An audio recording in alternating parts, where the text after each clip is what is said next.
Well, I am Daniela Andrade. I am the director of Companhia Paulista de Teatro Bilíngue. I don't know if you've heard of it, but we present some shows in English. So we basically use theater, drama, and the emotion to teach English, and also people can practice by listening, by understanding words, and through drama. So that's basically what I do. So then we have the shows, the musical plays.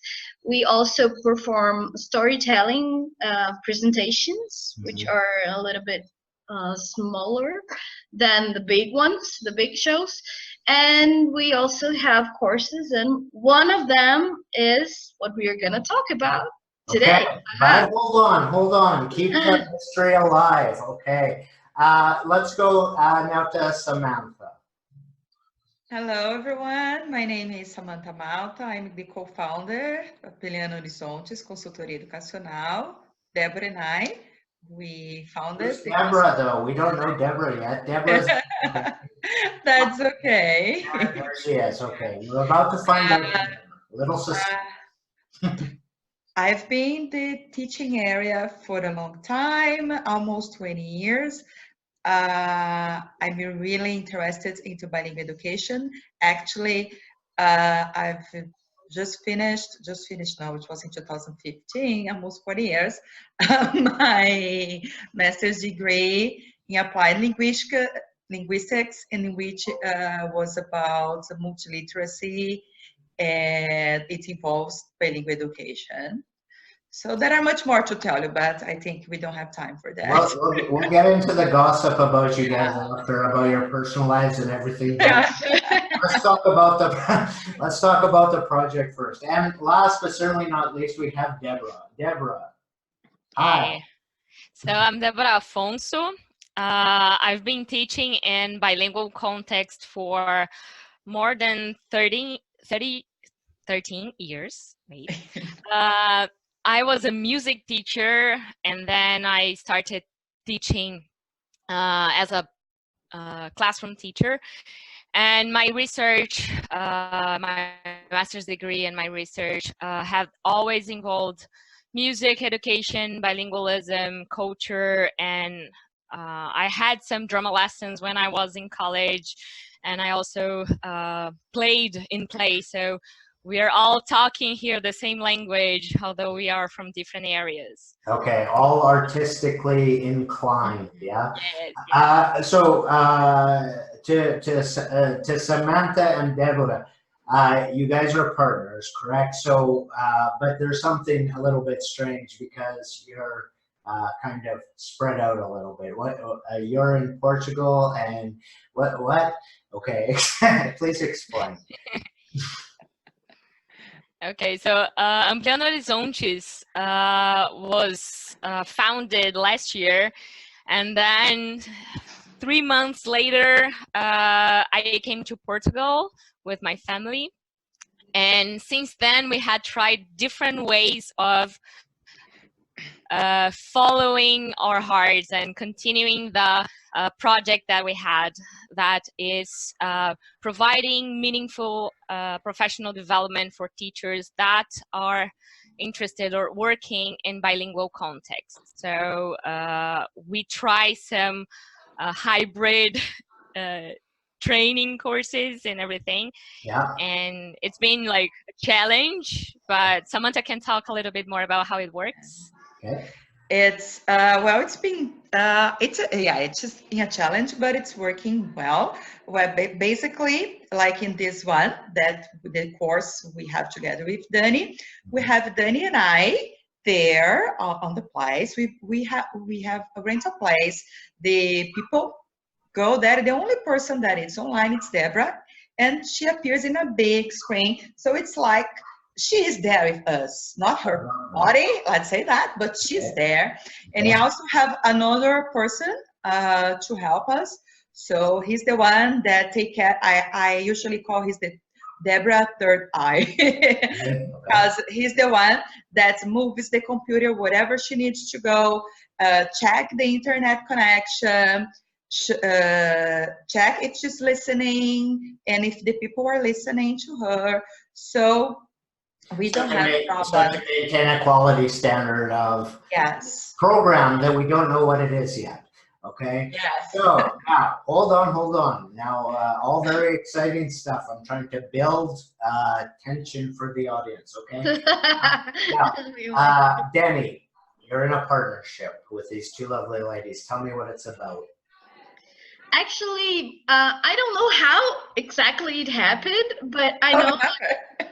No, I know that one day I was probably on Facebook or something, and then I came across this course. I don't know if you were actually talking about Brincar Performático, and then I thought that oh my gosh, that is something that I am interested in, and probably we could, do something together. So then I decided to, I don't know, I don't remember if I called or if I mailed them.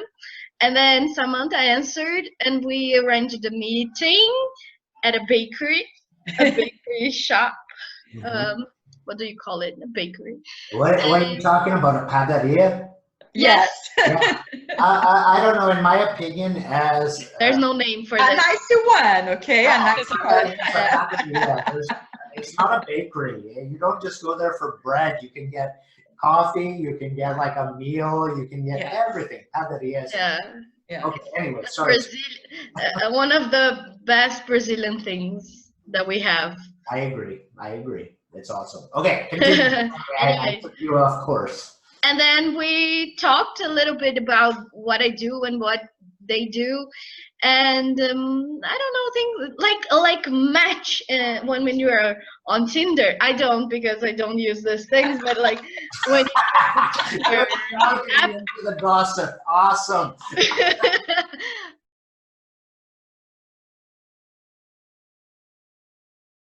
It went well. And one big question here, what was the course itself? What was the topic of the course?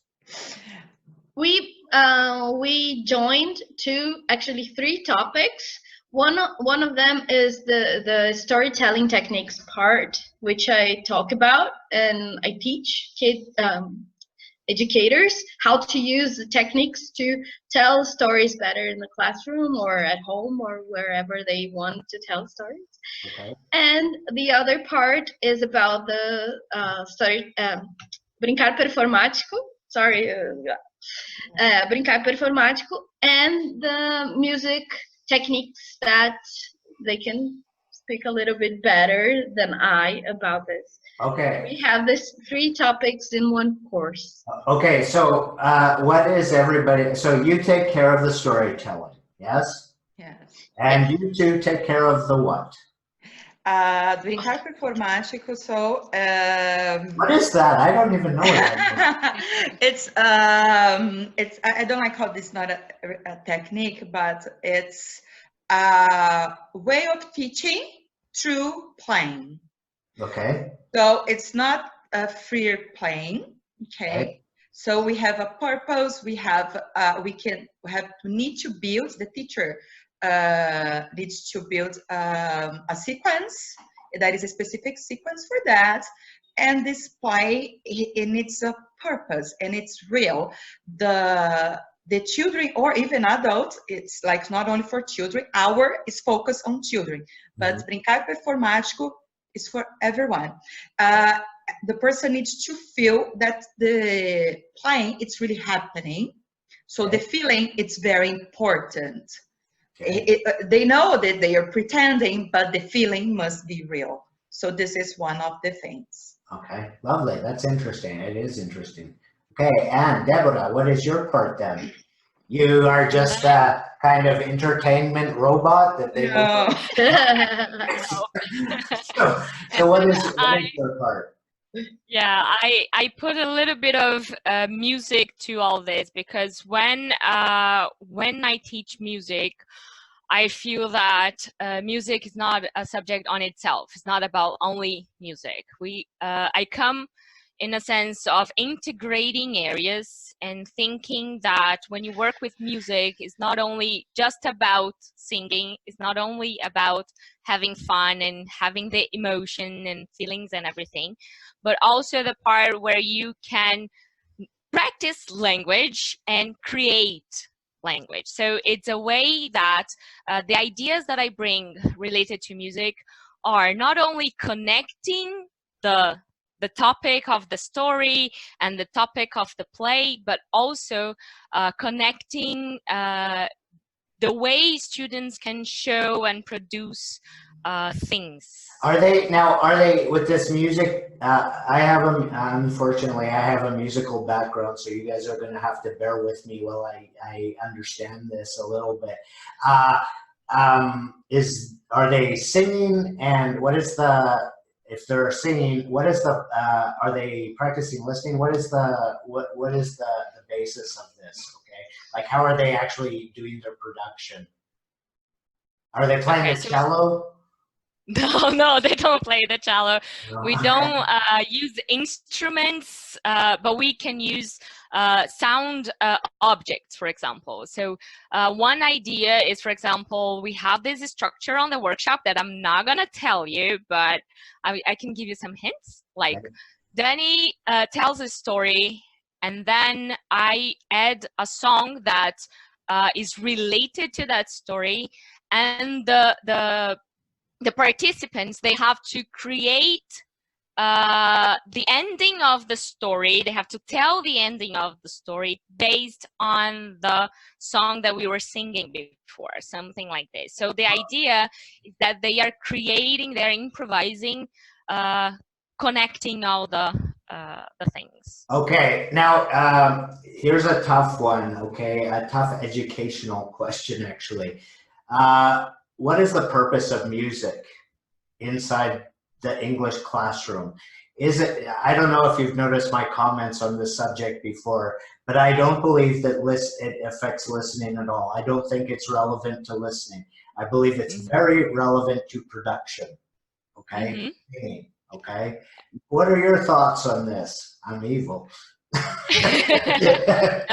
it's really important because this is something that I really like to talk about. This is one thing that I stand for. Music is not just about singing and listening and understanding words, but also when you are producing, you are understanding how language works, because you understand how pronunciation is, but also the rhythm of the words. Okay. And when you think about learning, for example, how to read and write in another language, music helps you a lot because you already have the internalized words. So when you are trying to write and making your hypothesis, it's going to work better because music has a major role on phonemic awareness. So okay. If you have that solid base on phonemic awareness, sorry, we had a little pause there. So much working about that. Oh, sorry, just 1 second. We had a little pause in the European connection. So you're saying, sorry. No, I'm just saying that if you have a solid foundation on phonemic awareness, good. You have a base for learning how to read and write better. And this is something that I don't talk so much on this workshop, but we have another workshop that is music and literacy, and how that how music can help on literacy acquisition and everything. Fantastic. Now we've been talking about the course. When is the course? Where is the course? Okay. How many people get to participate? And maybe something like this, a little extra information. So if I want to attend, I can. Where is it? When is it? Okay. Well, the name of the course is Storytelling e o Brincar Performático, to be held in Vila Mariana. Okay, on October 28th, right, guys? 27, 28th? 6. Hold on, we're going to get that information for you right away. And we posted how people can enroll. We posted it at Facebook, Instagram, LinkedIn, and we have the link that when the person clicks, goes straight to the page with all the information about the course, prices, and how to enroll there. So okay, so basically we're looking at a crowd in Sao Paulo, yes? Yes, right. Do you guys have any plans to go to other cities eventually? Because I know that this would, for example, I know the Cariocas would love this course, I would imagine, and everybody in the country would, because it is interesting. And it is why I'm talking to you guys today. Do you have plans to do it in other parts of the country? We don't have plans, but this course is totally possible to be presented, to be held in any place, especially because technology helps us with that. Yeah. And I think that this is one of the good parts of it, because, for example, Deborah is very far away from us, but not so much, because we can use technology to make us feel a little bit closer. Yeah. And we don't need many things like material things, because everything we talk about is from our experience and from what we have studied. So we basically share this contents with people. Okay. Although I use some materials, yes, I do. Yeah, but a lot. Yeah, but that's okay. That's something we can always, bring with us. My props. And Nothing that a bag with An extra 32 bag. kilos wouldn't fit, right? She's an actress. It's all very dramatic, yes. And we can just use our imagination, because that's what drama is about. Right. But I would like to add something that you were talking about some minutes ago, that about music, and I want to talk a little bit about storytelling as well, and also theater and drama.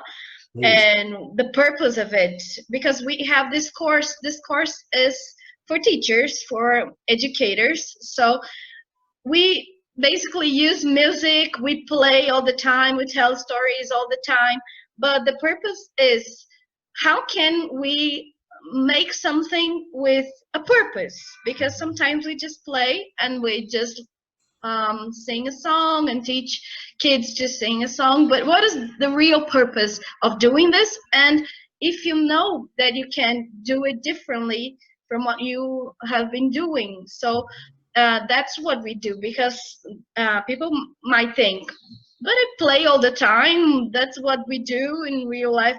Okay, but there is a different kind of play, and there's a different way you can use music, you can use stories in your classroom and in life. And there's one thing that I really like to say, that because I'm a psychologist and I like to say that, is that when we learn something, we don't